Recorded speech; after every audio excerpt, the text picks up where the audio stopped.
that whole fight. If you keep Walker moving like this, you got to dodge the crazy punches. Oh my gosh! That's Jamahal Hill!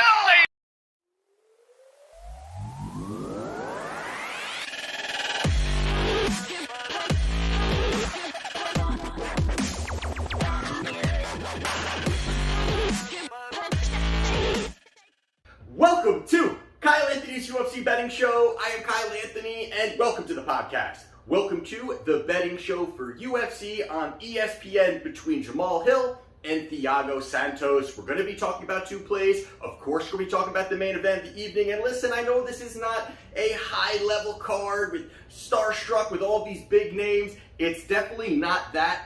But the best part about UFC, like we always say, there's no off seasons, and as well as each card, there's definitely opportunity to place our money in strong position. So excited to break this all down. Last weekend, we basically broke even, 0.4 units, less than half of a unit loss. Did have some crazy stuff going on there, but we did hit on our 4% best bet play, which was on Pantoja. He got the job done for us there. Now 4% best bet plays are 13-5 this year. I've got another 4% best bet play up now for clients. If you're interested, take a look down in the description below, and you'll see my link to my page over at Wager Talk. Take a look. If you're interested to be a client, there is where you do it. And next weekend, I may not be having a show just because I'm going to be going away. I'm actually heading over to Saratoga Springs in Florida with a bunch of people out there. So excited to go out there. And the best part about that is I'll be there for about 5 or 6 nights. And then I come home for a couple days. And then I go out and fly to Vegas for the Wager Talk event on the 19th. And I think that's 19th, 20th. But I'll be there for about 4 nights there. So if you're interested, go out there, we'll chat, we'll talk UFC, but for now, we're going to talk about the main event of the evening this weekend. It's going to be between Jamahal Hill and Thiago Santos. Right now, we've got Hill is the favorite at -275. That line is starting to tick up a little bit, as well as Santos on the other side is +225. Like we always do here, we're going to talk about 3 fights for each fighter, see what we see if one fighter can expose the other fighter, and if the line makes sense to place a wager. So the first person we're going to be talking about here is Jamahal Hill, and 3 fights ago he fought Paul Craig. Now this was one of those fights where grappler versus striker, how is it going to play out? You know, Hill has looked just dominant in certain spots, knocking guys out, very crafty on the feet, and this was a spot right away that people pretty much were thinking where it was going to be happening. Paul Craig looking for these takedowns, pushing for these takedowns. And the thing that he's so good at doing is pulling guard. I mean, he's actually pretty good at that, where he's able to just kind of latch on, back down, get you into his guard.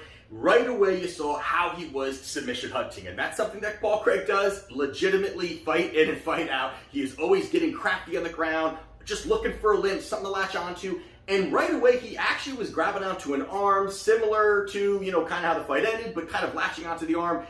Now, Hill was able to kind of get out of that, kind of did a nice roll, kind of getting out of it. He could have stood up. And that was definitely a bad decision for Hill. He decided to stay in the guard, throwing a couple more shots, felt comfortable on top. It didn't take much longer after that. There was, looked like, he's, pretty much, dislocated his arm, didn't look good there. And then from there, it was more heavy shots coming from Paul Craig. When he had him, it was almost like he was trying to go for a triangle choke, but his arm was already popped out. He was landing big shots. Fight over in the first round. Paul Craig wins via knockout in the first round against Jamahal Hill. 2 fights ago, he fought Jimmy Crute. This is another one, too. 2 rising stars coming up. 2 guys that really have power. They've definitely got some ability to kind of move up the ranks. Very well skill set, very well rounded.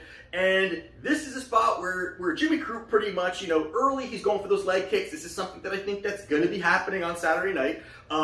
Going off for those leg kicks, landing some shots, but I gotta say the one thing about Hill is he has just tremendous countering ability, timing ability. He really utilizes his reach. He's very rangy with his striking, and that's what he did. Yeah, he threw a nice left, kind of a flash knockdown, dropped Crute. It almost looked as if, hey, this could be the end of the fight.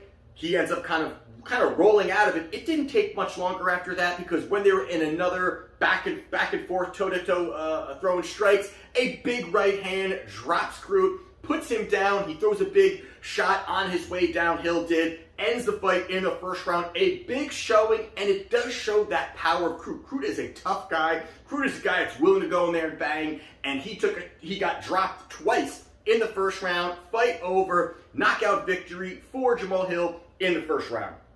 And then most recently, Jamahal Hill fought Jimmy Walker. Now this was a fight here where right away, Jimmy Walker does what he's doing. He does a lot of crazy shit coming out early in the fight there. Hill was landing, and then Walker wanted to start utilizing some grappling. Get in tight, start to kind of maybe muscle him around a little bit. It didn't really work, and I give credit to Hill. Hill was able to kind of escape, break, get some distance, get some space, and then he started doing a lot of forward pressure. And it was almost as if Walker didn't really get his timing down. He kind of actually looked a little tired pretty quickly after grappling. But Hill started walking him down, landed a big shot, dropped him. It was one of those funny kind of knockdowns that you had where he just kind of fell backwards, but it was a big shot, did knock him out in the first round. So there you have it there. On the other side, that was pretty quick though, because we got a lot of first round finishes. Short show maybe. And then we've got Thiago Santos. 3 fights ago, he fought Alexander Rakic. This was a fight here where you had 2 guys, big, strong guys, a lot of power, big kickboxers. And it was, early on, a lot of leg kicks from both. Both of them kind of, banging around a little bit, the leg kicks. But for the most part, this whole fight took place at range. Standing at range, throwing shots at range, pretty much, a low-paced fight. Both of them playing it pretty safe. It was interesting to see that. Even in big exchanges, they both kind of separated a little bit, reset and kind of, once again, 1 big shot, 2 big shots. They move around, 1 big shot, 2 big shots. And then you did hear even the announcers kind of like, there's not much action here. I mean, you could see Rakic was doing enough, but it was not, Santos was just kind of standing around, he was kind of just looking for the 1 big counter to end the fight. It was an aggressive, lackluster performance from pretty much both of these guys, to be honest with you. Rakic gets that victory, a bad showing for Santos, very inactive in that entire fight. So there you have it there. And then 2 fights ago, he also fought Johnny Walker. Now, MMA math is MMA math, but this is not a very good showing from Santos, where he goes into this fight, both of these guys, I mean, from beginning to end, the same thing. Staying on the outside, throwing a shot once or twice. You heard both corners, throughout this fight saying, you got to get active. You got to throw more shots. You got to get the volume up, push out some output. You could steal these rounds. And I think both of them were kind of saying, these rounds are so close. Either one could steal the round by 1 big shot. It came down, I thought, pretty much to that 5th round, and that's where Santos kind of threw some more shots, more active, pushed the pace a little bit, but it was very timid that both of these guys just really weren't pushing it at all. 2 really explosive guys, very lackluster, again, performance from both of them there, but Santos does enough, edges it out on the scorecards. He gets a decision victory over Johnny Walker. And then lastly, he fought Magomed Ankalaev. This guy here, Ankalaev, is definitely moving up the ranks. But the thing about him also is he's kind of a slow-paced, kind of, very comfortable at range, great kickboxing ability, great distance management, good countering ability. And both of them are just kind of comfortable staying at range again. Good showing from him. I think Santos dropped Magomed 1 time, which was he kind of got clipped. Not a massively big shot, but did get clipped. Magomed got back up. But for the most part, both of these guys were being just calculated. They're just being calculated at range, and it's just very awkward to see where Santos has kind of that animal instinct with him has been. But it goes out there in this decision, and he loses against Magomed Ankalaev. So there you have it there.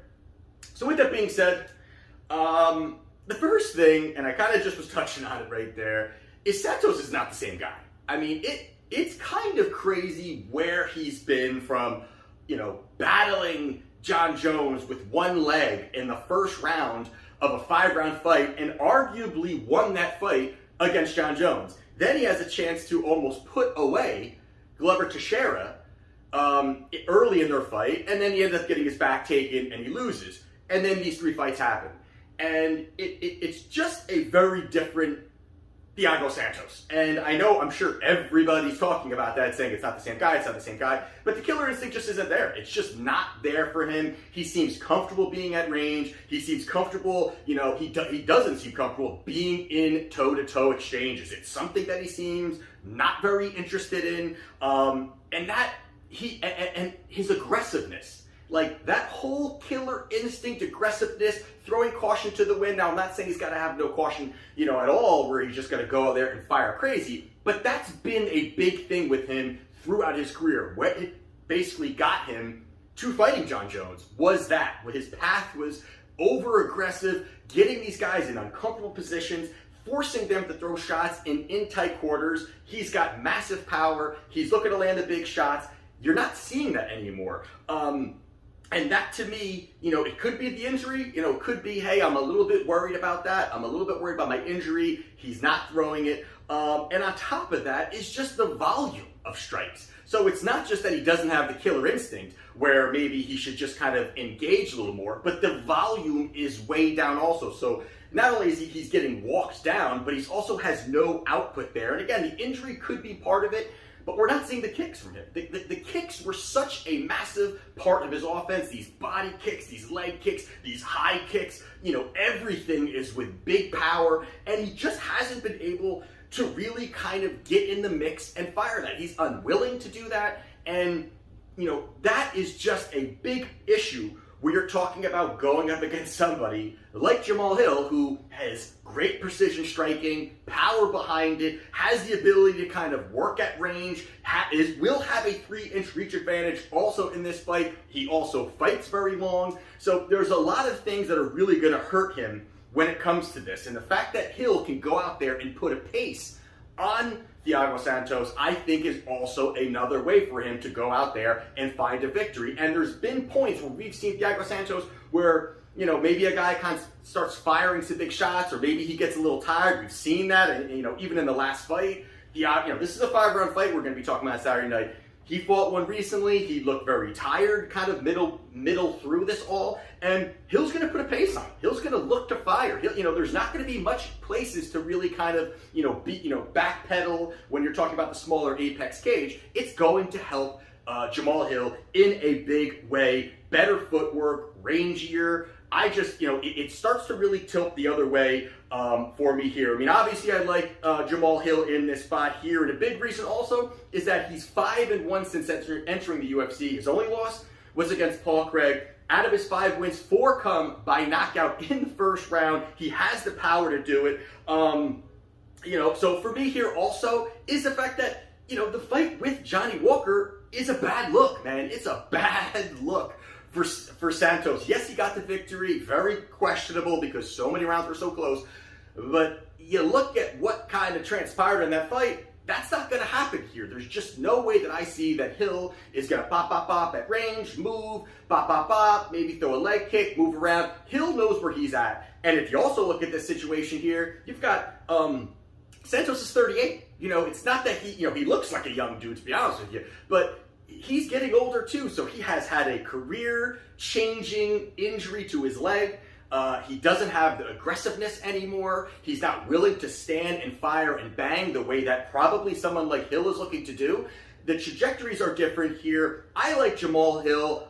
And yes, of course, the line right now is -275, but I like Jamahal Hill inside the distance, -145. I think that's a pretty good number here for the most likely way that this is going to end, with Jamahal Hill going out there and getting this victory. I don't think this is going to be a pitter-patter fight in a small Apex cage where you're going to have Santos going to be able to kind of fire a couple shots and stay at range. Hill's going to be walking him down. Hill knows what's at stake here, because if he shows up and he really puts on a good performance, this is really going to push him up the ranks. So I like Jamahal Hill to go out there and get this victory inside the distance at -145.